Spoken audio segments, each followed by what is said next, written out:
देखिए दोस्तों, आज 90% अब आ रहा हूं ऐसे लोग जो कहते हैं सत्य है हमारे पास, ऐसे लोग जो कहते हैं हमने तो पूरी बाइबल को ऐसे पढ़ लिया है कि अभी हमको तो हमने गुट गुट के पढ़ा है उसको या पिया है। आइए बताते हैं, आपका भी पोस्टमार्टम करते हैं। 90% चर्चेस फीलिंग्स पर चल रही है। मैं बताता हूं कैसे, कुछ सेकंड रख रहा हूं, इसको देख लीजिएगा जी।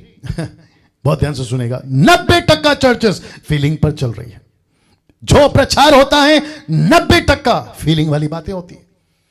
मैं आपको बताता हूं कैसे, बहुत ध्यान से सुनना। 90% चर्चेस ऐसी बातें कहते हैं जो पब्लिक को सुनना पसंद है। यीशु के पास आ जाओ आपको शांति मिलेगी, यीशु के पास आ जाओ आपको चंगाई मिलेगी, यीशु के पास आ जाओ आपको नौकरी मिलेगी, यीशु के पास में आ जाओ आपको यूके का वीजा मिल जाएगा, यीशु के पास आ जाओ आपके बेटे बेटी की शादी हो जाएगी, यीशु के पास में आ जाओ आपको बड़ा सुकून मिलेगा। लेकिन बाइबल ऐसा नहीं कहती। मैं डंके की चोट पे बोलता हूं, जो भी प्रीचर होगा पेंटिकॉस्टल कैरिस्मेटिक या फिर जो भी आप एवेंजलिस्ट है, मुझे निकाल के बताइए कि ऐसा प्रचार पतरस ने किया, ऐसा प्रचार यीशु ने किया, ऐसा प्रचार पौलुस ने किया, ऐसा प्रचार स्टीफन ने किया। उनका प्रचार का सब्जेक्ट एक ही था, स्वर्ग का राज्य निकट आ गया है, पाप से मन फिराओ, तौबा करो, रिपेंट करो, मन फिराओ, यीशु को कबूल करो, बपतिस्मा लो, अपना क्रूस उठाओ, यीशु के पीछे चलो, दुख उठाओ और उसके लिए शहीद हो जाओ। यह था प्रचार। हद करते हो यार, यह था प्रचार। मजाक बना के रखा है आप लोगों ने। और अगली पीढ़ी को यही हम बात करें कि अगली पीढ़ी तुम्हारी इन हरकतों का शिकार नहीं हो, इसी के चलते मसीह मंथन जो है तैयार हुआ है। लेकिन हम नहीं छोड़ेंगे, हम नहीं छोड़ेंगे, हम इसका पीछा करेंगे। और एक ऐसा युग, एक ऐसी सदी, एक ऐसी कलीसिया जो पहली सदी थी, उसको लाने की पूरी कोशिश करेंगे with the help of God, पवित्र आत्मा की अगुवाई में। तो 90% चर्चेस आज फीलिंग में चल रही।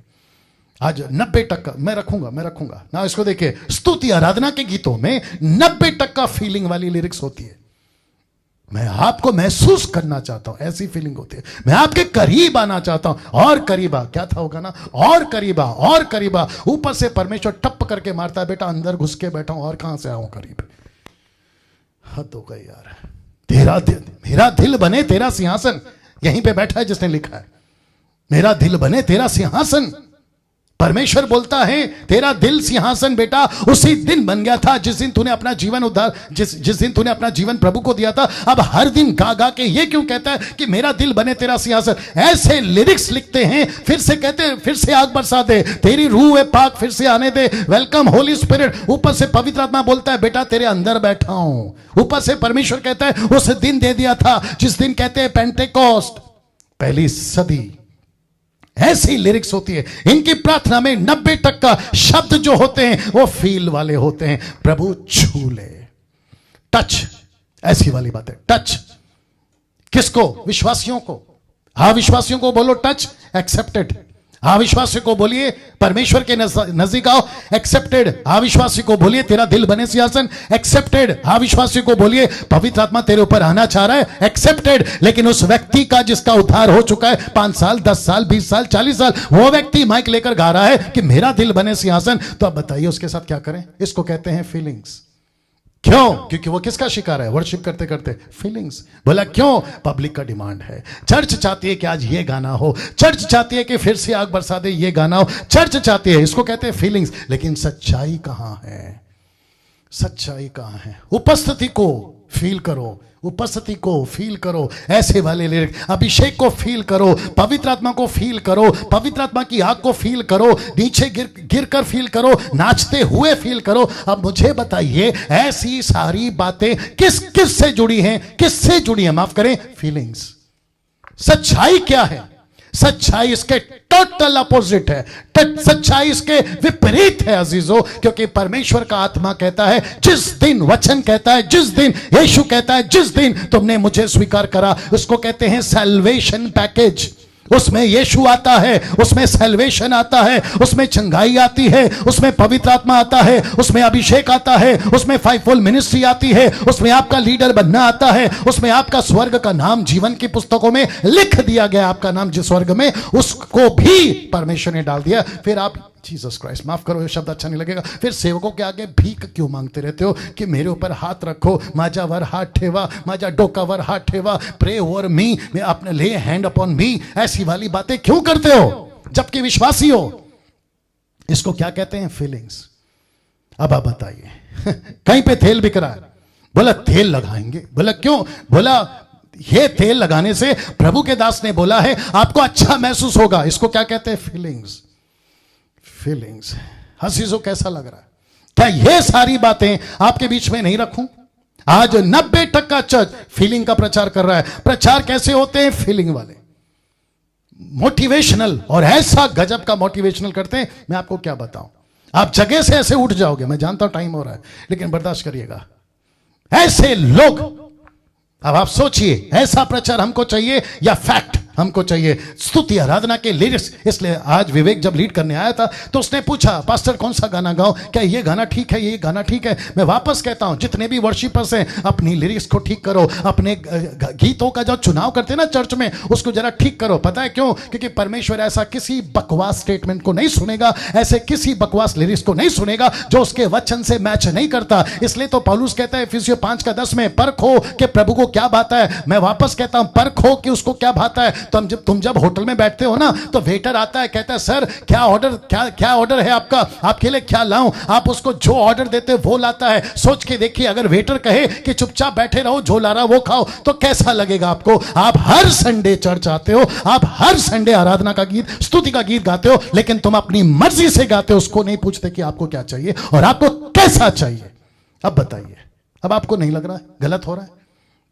बीच में मैंने एक वीडियो बनाया था कि कौन से गीत गाने चाहिए और कौन से गीत नहीं गाना चाहिए। अभी मूर्ख टाइप के लोग जो उसके शिकार हो गए, जिसको कहते हैं फीलिंग, वो कहते हैं कि डैनियल राज ने कहा ये मत गाओ, वो मत गाओ। अब तुमको बात अगर समझ में नहीं आ रही तो तुम यही हरकत करोगे, लेकिन जिस दिन तुम्हारी आंखें खुलेगी और पर्दा उठेगा तब तुमको पता चलेगा और तुम खुद बल बैठोगे कि डैनियल राज सही था। वाह सोचो क्या सुन रहे हो, सोचो क्या देख रहे हो, सोचो क्या लिख रहे हो। बीच में गाना बहुत फेमस हुआ था जो कि अलग अलग तरीके के लोग गा रहे थे। कौन सा गाना? इमैनुअल का हो, कौन सा गाना हो? आशिक तेरा। आप बताइए, ऐसे गाने बन रहे हैं। फिर वो दूसरा कौन सा है? वो वैसे तो मैं आजकल नहीं सुन रहा हूं लेकिन कानों में आ जाती है कभी कभी, विचित्र विचित्र ऐसा लिरिक्स, ऐसे स्टेटमेंट्स, ऐसी बातें जो बिल्कुल मैच नहीं करती, और हाँ विश्वासियों को तुम सुनाते हो नाचते हुए। अभी 25 तारीख तक चलेगा ये नाटक, 25 दिसंबर है ना, अभी तो चलेगा। किसी का फीलिंग सेंटा क्लॉज के साथ लग गया, बोला लाल कपड़ा पहन के नाचते रहो 2-2 घंटा। क्यों? फीलिंग जुड़ी है सेंटा क्लॉज के साथ। किसी ने, जीसस क्राइस्ट, मूर्ख लोग क्रिसमस ट्री के पास में खड़े होकर फोटो खींच रहे, बोला देखो ये है क्रिसमस। अब मुझे बताइए इनकी फीलिंग किसके साथ जुड़ी है? क्रिसमस ट्री के साथ। अब बताइए आप क्या करें? मैसेज क्या जा रहा है फेसबुक पे? मैसेज क्या जा रहा है क्रिश्चियंस को? मैसेज क्या जा रहा है अविश्वासियों को? अच्छा क्रिसमस मतलब क्रिसमस ट्री, अच्छा क्रिसमस मतलब सेंटा क्लॉज, अच्छा क्रिसमस मतलब स्टार, अच्छा क्रिसमस मतलब डेकोरेशन, अच्छा क्रिसमस मतलब केक। हद हो गई यार, तुम्हारा यीशु को तो तुमने दूरी कर दिया। अब बताइए, रात को कैरल्स के लिए निकलते हैं। अभी निकले पंजाब के अंदर कुछ लोग, जो कि रैली निकली है पाकिस्तान में, पंजाब में, देख रहा था फेसबुक पे, ऐसी लंबी लंबी गाड़ियां, लेकिन कपड़े कौन से? सेंटा क्लॉज के। तो मैसेज क्या जा रहा है? तुम यार सोचो क्या कर रहे हो, सोचो क्या कर रहे हो। गुस्सा आ रहा होगा, आएगा, शैतान के बच्चे हो ना, आएगा ही। हद होती है यार। इसलिए तो यीशु ने कहा मेरी बातें तुम्हें पसंद नहीं है क्योंकि तुम अपने बाप शैतान से हो, तुम अपने बाप शैतान से हो। स्तुति आराधना के गीत आउट ऑफ स्क्रिप्चर। नाउ ये सारी बातें मैं क्यों कर रहा हूं? ऐसी ऐसी हरकतें, नीचे गिराना, उठा पटक करना, फूक मारना, बोला रिसीव। वो 25 साल का विश्वासी है, 25 साल में 25 बार नीचे गिर चुका। बताइए उसको क्या नाम दे? कितना गिरा हुआ है? आप ही बताइए, कितना गिरा हुआ है? हर मीटिंग में गिरता है, हर मीटिंग में टच। बताइए, रुमाल कोट सब घुमा रहे हैं। अब बताइए, ये तमाशा नहीं है? इसको कहते हैं फीलिंग्स। फैक्ट का है, फैक्ट का है। सब कुछ स्क्रिप्चर बेस्ड ही होना चाहिए। मैं रिपीट करता हूं, सब कुछ स्क्रिप्चर बेस्ड ही होना चाहिए। हम सत्य के सेवक हैं, फीलिंग्स के नहीं। मैं रिपीट करता हूं, हम सत्य के सेवक हैं, फीलिंग्स के नहीं।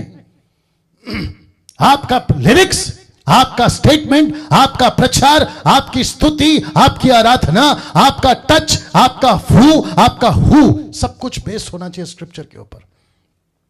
ऐसा कोई तेल, ऐसा कोई पानी, ऐसा कोई रुमाल, ऐसी कोई घड़ी, ऐसा कोई नमक, ऐसा इज़राइल का शॉल या फिर शोफर, ऐसा किसी भी चीज को अपनाने से पहले यह सोचना कि यह स्क्रिप्चर बेस्ड है कि नहीं। वचन हमें फीलिंग पर चलाने नहीं, वचन हमें फीलिंग्स पर चलने नहीं कहता। वचन हमें फीलिंग्स पर चलने नहीं कहता।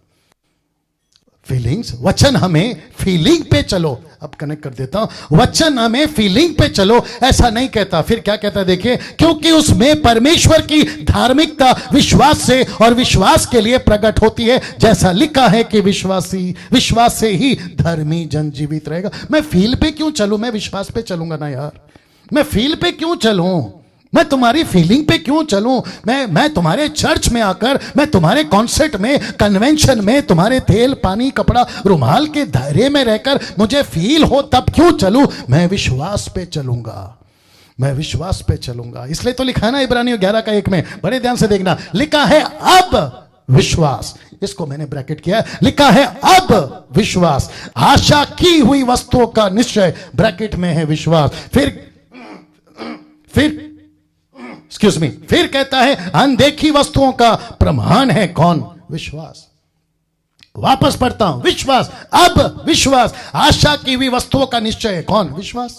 मैं विश्वास करता हूं, क्या चीज, मैंने जो आशा की है उन वस्तुओं का मुझे मिलेगा। मेरा नाम जीवन की पुस्तक में, मैं विश्वास करता हूं मुझे मिलेगा। मेरा नाम जीवन की पुस्तक में, प्रभु जी मेरे को महसूस कराइए, हद हो गई यार, ठप्प करके मिलेगा तुमको।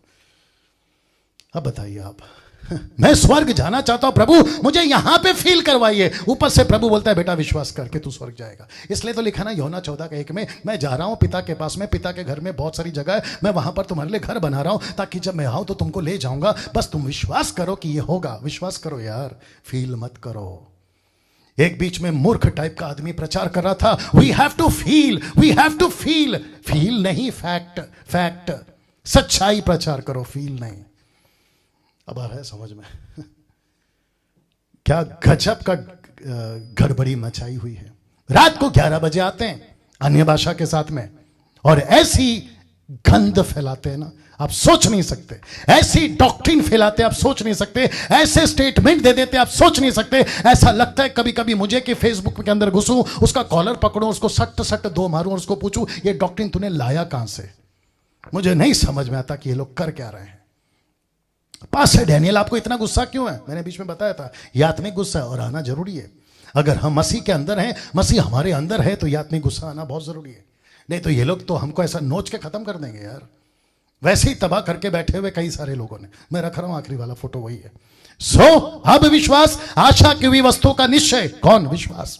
तो सारा खेल किसका है, विश्वास का, क्योंकि परमेश्वर हमारे फीलिंग से बड़ा है। क्योंकि परमेश्वर हमारे फीलिंग से बड़ा है, क्योंकि परमेश्वर हमारे मन से बड़ा है और सब कुछ जानता है। मन का मतलब फीलिंग, हृदय का मतलब फीलिंग। आपका मन क्या कहता है वो नहीं, सत्य क्या कहता है वो, आपकी सोच क्या कहती है वो नहीं, आपको किसने क्या एक्सपीरियंस करवा दिया वो नहीं। कुछ लोग कहते हैं कि मुझे रात को अनुभव हुआ, मैं उसी पे चलूंगा। मुझे रात को स्वर्गदूत दिखा, बड़ा अच्छा अनुभव, मैं उसी पे चलूंगा। मुझे प्रकाशन मिला, मैं उसी पे चलूंगा। 18th सेंचुरी में, 18 से लेकर 19th सेंचुरी में Azusa street, William Seymour, Los Angeles America में उनको गजब का कुछ फीलिंग हुआ, उसको डॉक्ट्रिन बनाकर ऐसा गजब का फैलाया, बेड़ा गर्क कर दिया, बेड़ा गर्क कर दिया। अब मुझे बताइए परमेश्वर किससे बड़ा है, आपके मन से? परमेश्वर किससे बड़ा है, आपके फीलिंग से? परमेश्वर किससे बड़ा है, तुम्हारी उल्टी सीधी डॉक्ट्रिन से। तो परमेश्वर के ऊपर चलो, फीलिंग पे नहीं। एक शब्द, बहुत ध्यान से सुना विवेक, तू भी देख, एक शब्द हमें परमेश्वर के लिए संभाल कर इस्तेमाल करना है।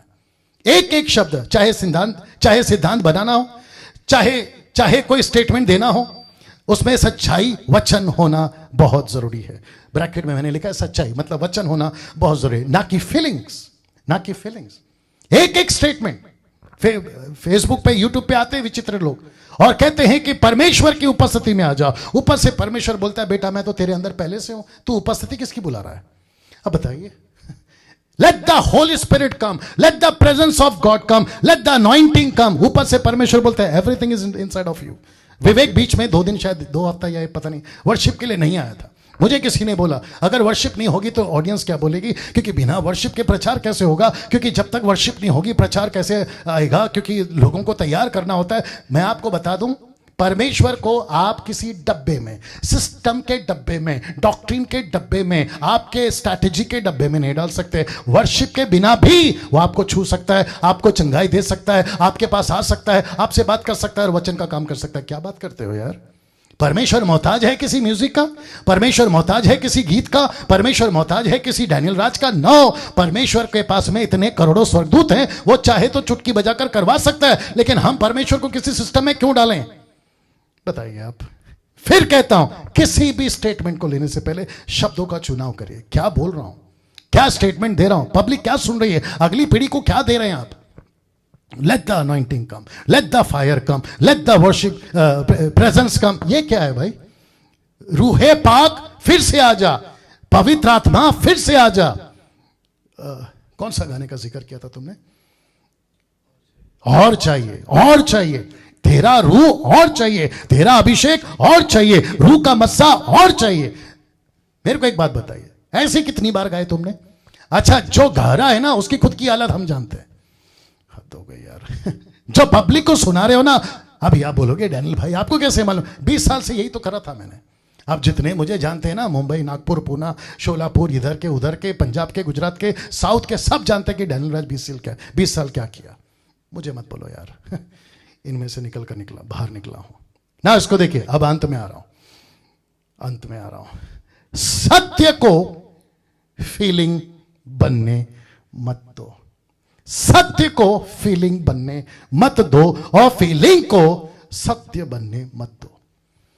आई थिंक समझ गए होंगे आप लोग। तुम लोग समझे? सत्य को फीलिंग बनने मत दो और फीलिंग को सत्य बनने मत दो। सत्य को सत्य रखो, फीलिंग को फीलिंग रखो। कैसा लग रहा है अजीजों? क्योंकि बहुत से असत्य फीलिंग्स, बहुत से असत्य फीलिंग, अनट्रूथ, असत्य फीलिंग्स मसीह की देह में घुस आए हैं। कैसे? ऐसे। कुछ सेकंड रख रहा हूं, इसको डाइजेस्ट करिए। जी, इसको देखिए। एक तरफ मसीह की देह में कैथलिक्स घुस रहे हैं, मेनलाइन चर्च घुसा हुआ है, जवा विटनेस इस तरफ से घुस रहा है, ओनली जीसस भी घुस रहा है, माता यरूशलेम वाले घुस रहे हैं, कैरिस्मेटिक का अपना एल्युमिनाटिस भी घुस रहा है, पेंटिकॉस्टल, और सबसे ज्यादा बेड़ा गर्क अगर किसी ने किया है, मसीह की देह को टुकड़े टुकड़े किए हैं, उल्टी सीधी हरकतें करी हैं, तो वो है इंडिपेंडेंट चर्चेस, जो खुली सांड की तरह, घोड़े को लगाम नहीं होता ना, ऐसे खुले सांड की तरह ये लोग घुस जाते हैं और अपनी डॉक्ट्रिन। ऐसा मुझे महसूस हुआ, आज मैंने सपने में ऐसा देखा, मुझे महसूस हुआ कि मैं जब तक रेड कारपेट में नहीं चलूंगा परमेश्वर की उपस्थिति नहीं आएगी, मैं जब तक तुम पर पानी नहीं छिड़कूंगा परमेश्वर की उपस्थिति नहीं आएगी, मैं बाइबल को जब तक ऐसे नहीं रखूंगा तब तक अरे यार क्या कर रहे हो, क्या कर रहे हो? और ऐसे टुकड़े टुकड़े किए हैं इन सब ने मिलकर, अपनी अपनी फीलिंग्स और अपने अपने रॉन्ग डॉक्ट्रिन्स और अपने अपने उल्टी सीधी हरकतों के साथ में मसीह की देह को टुकड़े टुकड़े कर दिया है। अब बताइए क्या हम सत्य पे चलें या फीलिंग पे चलें? मैं आपको पूछ रहा हूं, मसीह मंथन में आपको पूछ रहा हूं, ग्रेस मिनिस्ट्री में आपको पूछ रहा हूं, मुझे जो यूट्यूब पे फेसबुक पे सुनते मैं उनको पूछ रहा हूं, हम किस पे चले? फीलिंग्स पे चले? फल कितना अच्छा है, खाने में मन भाव है, मुझे पसंद आ गया, खुद भी बिगड़ी, पति को भी बिगाड़ा, मतलब उसको भी प्रोसेस करा दी, और उसके चलते आज पूरी मानव जाति को इस एक शब्द ने, जिसका नाम है फीलिंग्स, मेरी भावना जुड़ गई। गलत है, सही है, गड्ढे में डालो, लेकिन मेरी भावना जुड़ गई।